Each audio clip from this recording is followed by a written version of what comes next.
Друзья, всем привет! Вы на канале Сладкий Мастер. Готовлю очень вкусный пирог с финиками в микроволновой печи. Пирог с финиками получается по-быстрому, очень вкусный и нежный, без использования духовки, что в значительной степени сэкономит время и ваши усилия. Пирог не содержит глютена, потому подходит для всех, у кого непереносимость глютена и глютеносодержащих продуктов. Друзья, более подробное описание рецепта, а также особенности меры значения по продуктам смотрите в рекомендациях, которые я всегда оставляю под каждой публикацией.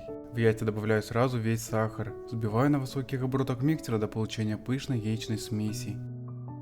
Во взбитые яйца добавляю сметану, всю льняную муку, разрыхлитель, ванилин и мелко рубленые финики. Очень быстро перемешиваю миксером, чтобы тесто не опало. Буду благодарен, если поставите лайк на этот рецепт. Вот такое льняное тесто с финиками получилось.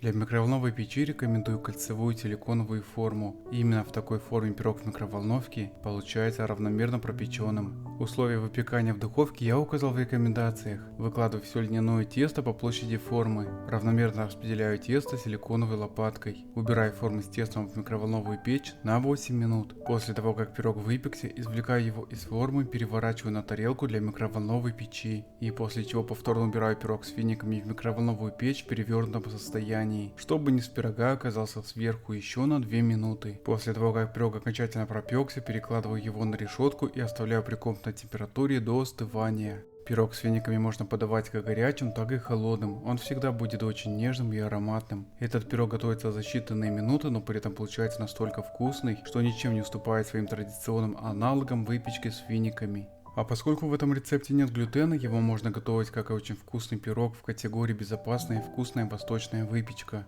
Спасибо, мои дорогие, за подписку, лайки и комментарии, тем самым вы продвигаете канал.